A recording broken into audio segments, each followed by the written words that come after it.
આજે જ્યાં જોવો ત્યાં ઘર આખું ગુલાબથી સજેલું છે। ઘરમાં મંડપ પણ છે, જાણે લગનનું ઘર। હા, લગન જ કોકના કોના છે। આગળ વાંચો। દીદી તૈયાર થઈ કે નહીં મમ્મી? કેટલી વાર એને આવવામાં? ગામ અખાનું તૈયાર થશે, એને ક્યાં એટલી જરૂર છે મેકઅપના થથેડા? અરે પણ બસ, લગનના દિવસે તો હેરાન કરવાનું છોડ એને। તું હજુ કેમ તૈયાર નહીં થઈ? અરે તારી મહારાણી તૈયાર થાય ત્યારે મારો નંબર આવે ને। સારું ચાલ, તું એને જોઈ આવ, ઉપર રૂમમાં છે। હેરાન ના કરતી એને। હવે દર વખતે મારે જ આવું સાંભળવાનું મમ્મી? દર વખતે એની જ ચિંતા વધારે થાય, મારું તો વિચારતી જ નહીં। કાંઈ નહીં, એ મોટી છે, એમાં મેં શું ગુનો કર્યો? એ રૂમમાં જાય છે ત્યાં ઝલક તૈયાર થઈ ચૂકી હોય છે, દુલ્હનના જોડામાં તૈયાર થયેલી। આજે એ અપ્સરા જ જોઈ લો। એનું લાડવા જેવું મોઢું, એમાં ગોરા ગાલ, લાલ હોઠ, આંખે કાજળ અને ઘરેણાંને પણ ફીકા કરી મૂકે એવો એનું રૂપ। મોહક, એક નજરે કોઈને ગમી જાય।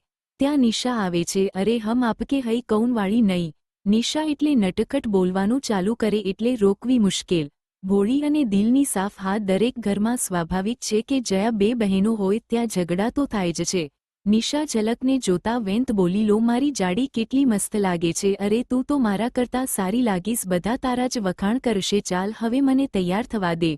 15 મિનિટમાં ઘરમાં બધા તૈયાર થઈ જાય છે। એવામાં જાન લઈને વરરાજા અમન પણ પહોંચી જાય છે। જાનની વધાવી મંડપમાં બિરાજમાન કરાવાય છે। આ બાજુ પંડિત વિધિ ચાલુ કરે છે, ત્યાં નિશા અને તેની બીજી બહેનો ઝલકને લઈને મંડપમાં બિરાજમાન થાય છે। પંડિત આગળની વિધિ ચાલુ કરે છે।